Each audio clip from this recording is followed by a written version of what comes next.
Olá, eu sou o Luiz Otávio Siqueira do canal Fisiologia 3D e sejam bem-vindos ao vídeo de modulação da formação do ácido clorídrico.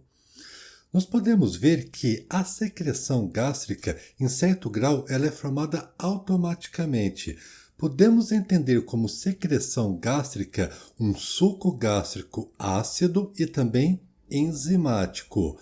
Neste vídeo em especial, nós vamos ver a característica ácida do suco gástrico, em especial como ocorre a modulação da formação do ácido clorídrico.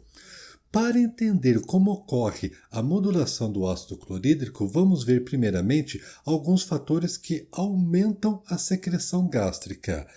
Os fatores que aumentam sempre são fatores proteicos. Perceba, proteínas cozidas, proteínas digeridas ou parcialmente digeridas, ou até mesmo os aminoácidos. Lembrando, as proteínas são derivadas das carnes e os aminoácidos, por sua vez, são as unidades que vão constituir as proteínas. Esses são os principais fatores que aumentam a secreção gástrica. Além disso, nós também temos influências neurais, em especial do 10º par de nervo craniano, o nervo vago. Vamos ver agora algumas células que vão regular a secreção gástrica. Estas células, nós já estudamos em vídeos anteriores, são células epiteliais e eu disse, brevemente nós vamos ver algumas funções específicas de cada uma dessas células. Agora chegou o momento da gente estudar 3 tipos de células epiteliais e como essas células atuam para modular a formação do ácido clorídrico.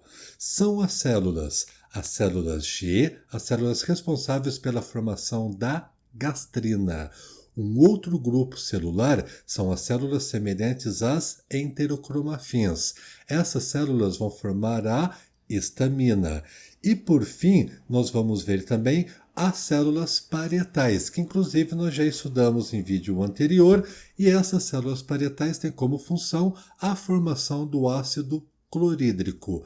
Neste vídeo, eu quero mostrar para vocês como ocorre a interação entre células G, células semelhantes às enterocromafins e as células parietais, para o aumento ou diminuição da produção do ácido clorídrico. Para isso, vamos ver um esqueminha que eu desenhei para vocês. Em destaque, eu coloquei as células epiteliais.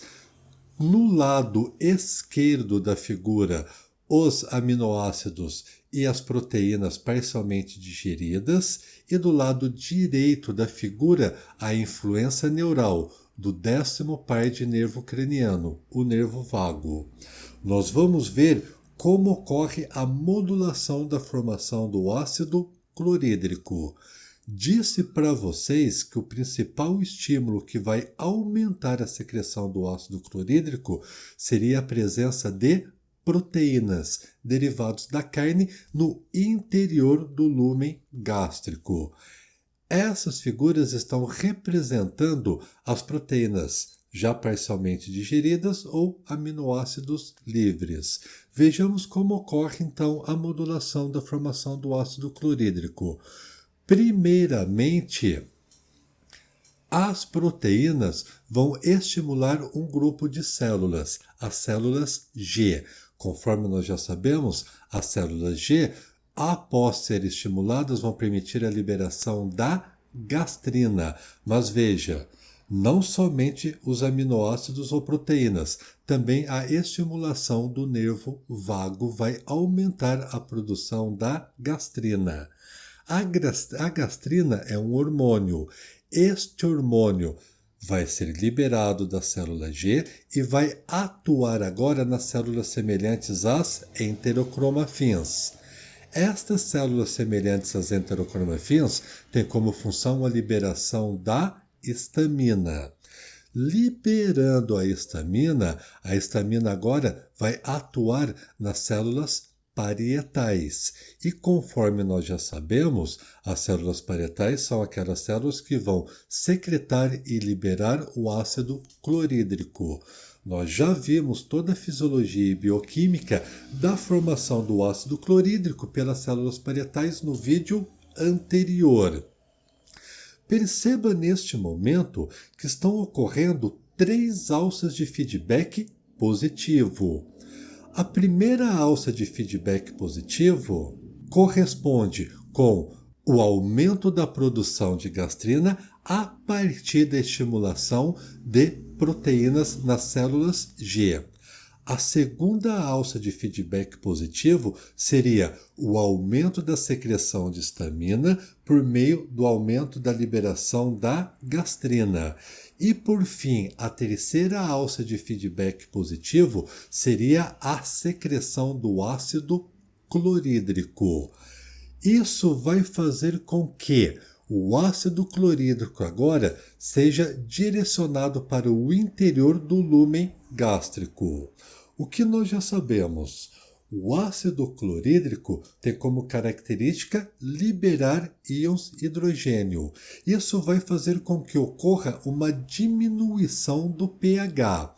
Então veja bem, quanto maior for a concentração de ácido clorídrico no interior do lúmen gástrico, menor vai ser o pH. Isso é extremamente importante, uma vez que a pepsina, um hormônio que nós vamos estudar no futuro, só é ativado mediante um pH ácido. Agora, como ocorre a regulação da produção do ácido clorídrico, no sentido de diminuir a produção do ácido? Até então, nós estamos vendo alças de feedback positivo que vai aumentar a produção do ácido clorídrico. Veja agora como ocorre a diminuição da produção do ácido clorídrico. Olha que interessante. O próprio ácido clorídrico é responsável pela sua diminuição. Como que isso ocorre? À medida que o pH fica mais ácido, um pH abaixo de 2,5, chegando até a 1, um pH extremamente ácido, isso vai fazer com que as células G sejam inibidas. Inibindo as células G, nós vamos diminuir a secreção e liberação da gastrina. Consequentemente, ocorrerá uma inibição das células semelhantes às enterocromafins. Nesse sentido, ocorrerá uma diminuição da liberação da histamina. A resultante final desse processo seria uma diminuição da secreção de ácido clorídrico pelas células parietais. Agora perceba, nesse momento nós estamos vendo 3 alças de feedback negativo. O feedback negativo iniciou com o aumento da secreção de ácido clorídrico, que inibiu a ação das células G. Inibindo a ação da célula G, diminuiu a secreção de gastrina. Consequentemente, inibiu a ação das células semelhantes às enterocromafins, segunda alça de feedback negativo. Isso levou uma diminuição da secreção de histamina, que por fim resultou numa diminuição da função das células parietais, diminuindo a liberação de ácido clorídrico, a terceira alça de feedback negativo. Então veja bem, a regulação para baixo da secreção do ácido clorídrico seria o excesso de ácido clorídrico dentro da mucosa do estômago. Agora nós vamos ver uma animação a respeito da regulação do ácido clorídrico. Essa ilustração está mostrando um fragmento do tecido epitelial da mucosa gástrica. Estamos representando em azul a célula G e no interior uma esfera em rosa mostrando a gastrina. Em azul escuro, eu estou mostrando para vocês as células semelhantes às enterocromafins e no interior dessa célula uma esfera em marrom mostrando a histamina. Já em verde é a célula parietal, que vai secretar o ácido clorídrico. Perceba que eu estou mostrando também nessa ilustração duas chegadas neurais mediadas pelo 10º par de nervo craniano, o nervo vago. E na parte inferior, em relação às células do tecido epitelial, eu estou mostrando as proteínas parcialmente digeridas ou aminoácidos. O que nós sabemos? Por meio principalmente da influência de aminoácidos e proteínas, ocorrerá a estimulação das células G, somada com a estimulação neural. Isso vai fazer com que ocorra a liberação da gastrina pelas células G. A gastrina agora vai estimular as células semelhantes às enterocromafins, juntamente com a estimulação do nervo vago.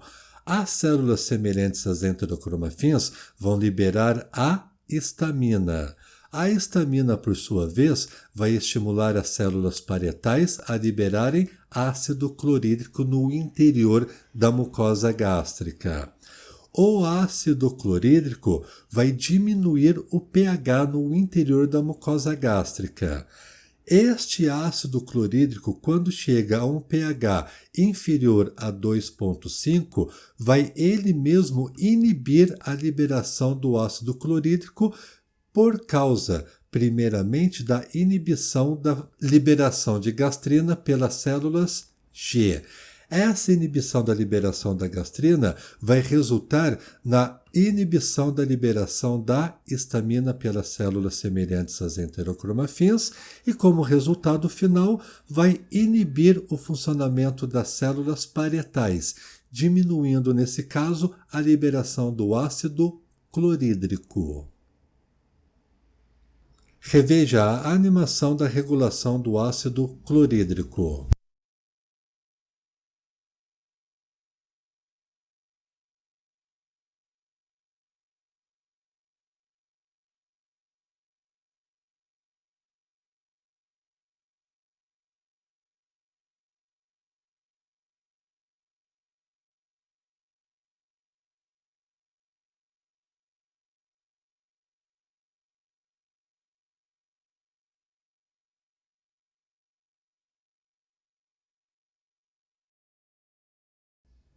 Bom, a respeito da regulação da formação do ácido clorídrico, essas eram as informações que eu gostaria de passar para vocês.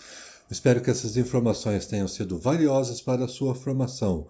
Se chegou até aqui, não esqueça, deixa aquele like. Se não for inscrito, se inscreva no canal e nos vemos em breve. Até mais!